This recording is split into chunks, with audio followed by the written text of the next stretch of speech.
Ma'am,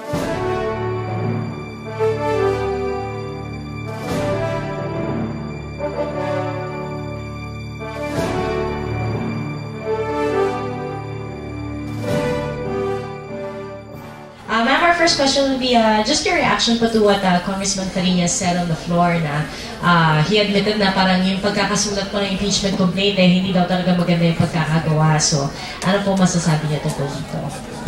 Yan yung kanyang personal opinion, no? At, pero the fact na bahagi siya ng prosecution at kasama namin siya nagpo-prosecute ng case, ang sinasabi nga in fact, at ang buong argumentong pinapatunayan niya kanina ay nag-allege ng ultimate facts yung kaso. Ibig sabihin ay kung sa forma at sa laman nito ay nasabi niya ang dapat niyang sabihin. In fact, pinapaliwanag niya na kahit sa loob ng complaint ay nandun yung mga lahat ng mga ebidensyang gusto namin i-present. Ibig sabihin, wala kaming na-miss.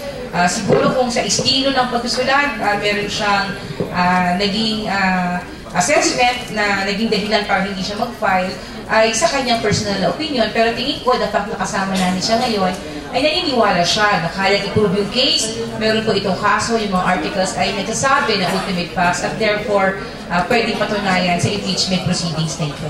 Pero ma'am, just to clarify po, sino po yung directly involved dun sa paggawa ng impeachment complaint? How long did it take to come up with it? Kasi marami nga po ang nagsasabi na kaya po nagkakaproblema. Even si Senator Arroyo said earlier na no matter kasi how good the lawyers are, if the impeachment complaint naman is not that good, mahihirapan daw po talaga. Sa pag-unawa ko, maraming naging involved sa paghahanda ng complaint na ito. In fact, primarily dahil ito ay nakaatas sa mga kamay ng Committee on Justice.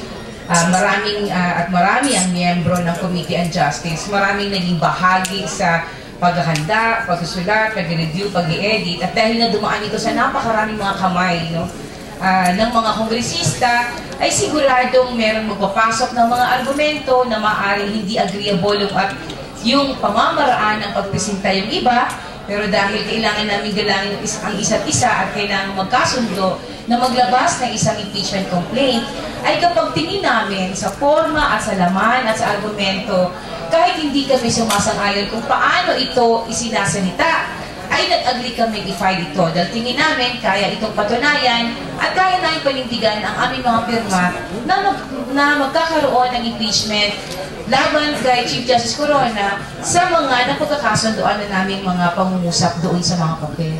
Ma'am, panghuli na lang on the same issue. Hindi po ba ang mga komento ito, hindi po ba nagiging dahilan para magkaroon ng di pagkakaunawaan o any sort of tension sa pagitan ng mga miyembro ng prosekusyon? Alam mo, hindi. In fact, nakitingin naman yung reaksyon, at in fact, tanggap sa amin. Sa umpisa pa lang, nung pinaghahandaan ng complaint na ito, at hanggang noong final siya finally, marami kaming comments, lahat ng mga nagbasa ay nagbigay ng kanilang puna, pero dahil nga nagkasundo kami na kung nandoon yung mga essentials, yung mga fundamentals, yung ultimate facts, yung charge na offense, yung pinakadahilan kung bakit namin gustong ma-impeach si Justice Corona ay nandun, hindi mo kami nag-agree dun sa ibang mga phraseology at wordings ay nag-agree kami. Kaya wala po akong nadaan ng proseso mula noon hanggang ngayon na nagkaroon kami ng pagkatalo-talo tungkol sa laman ng impeachment complaint. Hindi ba ito naging dahilan kaya nagkakaroon ngayon ng sinasabing depekto yung ilang parts, at least on Article 2 and Article 3 of the complaint, at we-weaken ba yung kaso nyo laban kay Chief Justice? Hindi po. Una-una tingin namin ay walang defect. In fact, pinapaliwanag kanina ni Congressman Fariñas na hindi porke hindi nakalagay sa titulo ay hindi siya bahagi ng ebidensya pwede namin patunayan. Nung nag-umpisa din po si Kong Agapo kanina, pinaliwanag niya. Ang ultimate fact, halimbawa po ng Article 3, ay failure to meet the stringent standards na nasa Constitution na a member of the judiciary should be a person of competence, independence, probity, and independence. Yun po ang ultimate fact. Yun ang fact na pinapatunayan namin. At lahat po ng naka-enumerate doon, mula sa WhatsApp, yung relasyon na pagkaka-appoint kay Mrs. Corona, yung pakikipag-usap sa mga litigante sa kaso, at yung mga binanggit ng mga purchases ni Congressman Fariñas, yun po ay ebidensya mga sirkumstansya na mapapakita ng ultimate fact, which is na si Chief Justice Corona, ay hindi tumupad doon sa requisitos ng Constitution na dapat ang mga miyembro ng judiciary ay mga taong may kompetensya, may galing, may independence, may integrity, at may probity. Yun po ang gusto natin patunayan.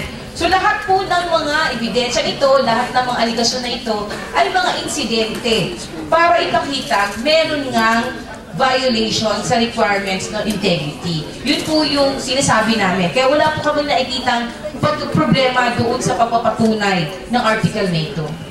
Sir, ay ma'am, 2 beses na rin po kasi pinoint out ng presiding officer si Senate President Enrile yung tinatawag na multiplicity of charges. First in Article 2 and right now, nakikita natin na doon din patungo yung mga statements na sa Article 3. Gusto ko lang po klaruhin, isa lang po ang charge.